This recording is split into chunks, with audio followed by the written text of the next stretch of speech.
Assalomu alaykum qarindoshlar. Shu bakteriya, virus, vaksin degan uqumlar to'g'risida ozroq tushuncha beray dedim. Uning ustiga shu rasm orqali tushuntirish bersa, texmdimi o'lim yaxshi bo'ldi ekan deb o'ylab, shu Yaponniki materiallaridan rasmlarni tanlab tushuntirishni o'yladim. Ba'zi so'zlar balkim xitoycha chiqib qolish ehtimolligi bor. Chunki bizning meditsinada uyg'urcha atash pek təsken, onun üçün düşünüb bulanmaydı. Xudayım buyursa, umu bo'lib qolar bir kuni. Şunlaşqa to'g'ri tushunishinglarni umid qilaman. Bu ko'rayotganinglar bakteriya bilan virusniki cho'ng kichikligini silishtirgan rasmga ustidagi sariq rang yumbuloq bu odatda influenza virusniki cho'ngligi shunchalik bo'ladi deganga silishtirma. Ama yeşili odatda shu bakteriya ekan, bakteriyaning cho'ngligi shunchalik bo'ladi degan gap ekan. Eng astlisi odatda biz davomli deydigan xunshibao, qizil qon donchilari deymizmi? Uning cho'ngligi shunchalik bo'ladi deganning tushuntirishi ekan. Bu rasmning tushuntirishi bo'lsa, molekula nuqsini aytgan chaqda shu jonliqlarniki tarkibiy qismini tushuntirishi rasmga. Bu jonliqlarniki eng kichik virus va o'ttirsidagisi shu markazi, ya'ni yadrosining boyligiga qarab bakteriya bu asli yadrosi bor jonliq kiradi ekan. Haqiqiy yadrosi bor jonliq zamburug', ya'ni jinjun deymiz. Buningda shu odamlar mushno qismiga kiradi ekan. Bu ko'rayotgan rasmdagi grafikga kelsak, bu grafikmi shu virus, bakteriya, zamburug' uchisiniki cho'ng kichikligining selishtirmasiga bu grafikni aytib tushunishlik deb o'yladim. Virus hozir dunyoda tarqalayotgan virus eng chatdagi ko'k rangli qilib qo'yibdi.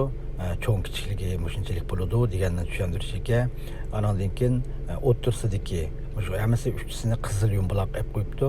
O'ttirsidagisi bakteriya bo'ladi ekan. Uningdan cho'ngi zamburug', ya'ni odamlar bo'lgan hujayraniki 10dan bir qismiga to'g'ri keldi deganni tushuntirishiga.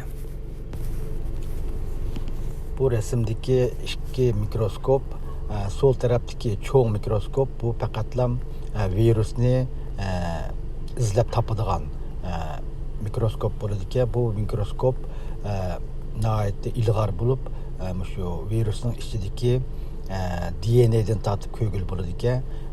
Shuning ostidagisi rangsiz alt qatachcha, shuning ichidagi shu cho'ng mikroskopda ko'rgandan keyingi viruslar bo'ladi ekan. O'ng tarafdagisi odatda ko'p uchraydigan mikroskop bo'lib, buningda odatda bakteriya, uningki zamburug' qatorliqlarni bayqash uchun ishlatiladi ekan.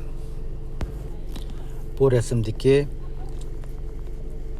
hozir tarqalayotgan virusning ichki qismining tuzilishi, ya'ni bu virusning ichki qismi qanday bo'ldi deganni tushuntirish ekan. Ko'rganinglardek shu ko'k rang yumbuloq shu virus bo'ladi ekan. Virusning ichki qismida sariq siziq. Bu yadrosi, odatda molekulalarniki hujayralarning yadrosi bo'lgandek, buning shunaqa yadrosi bo'ladi ekan.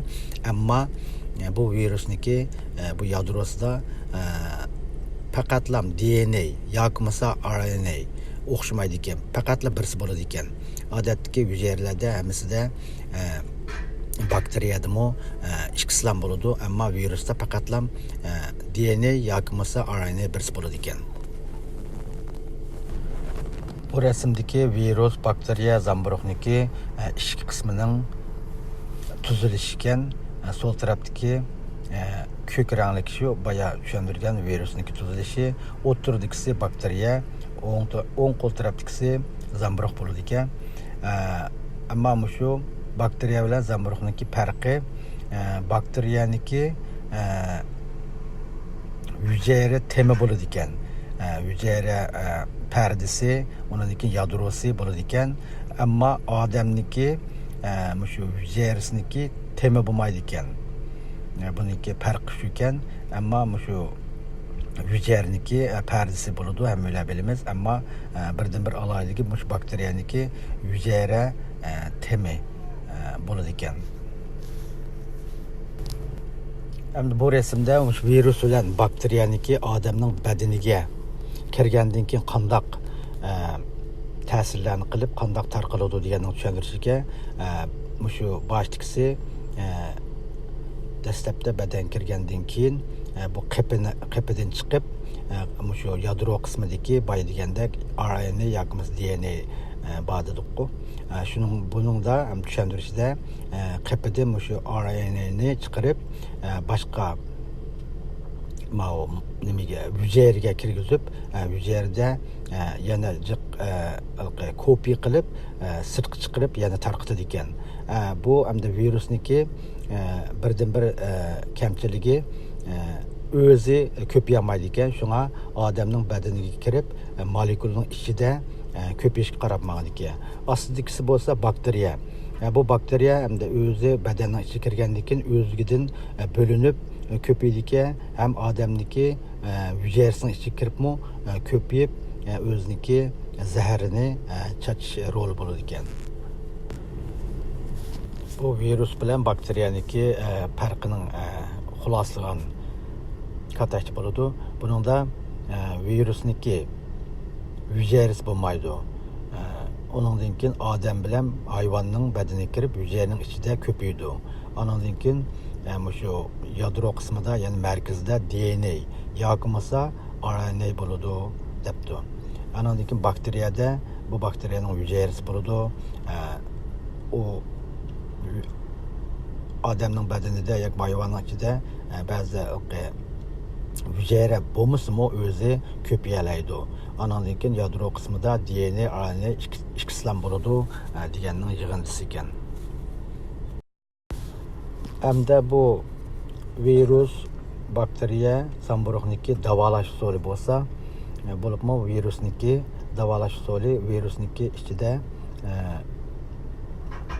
hüceyrniki pərdisi bo'lmag'achqa, odamning hüceyrəsinin ichida yashag'achqa buniki davolash dorisi nihoyat oz bo'ladi debdi.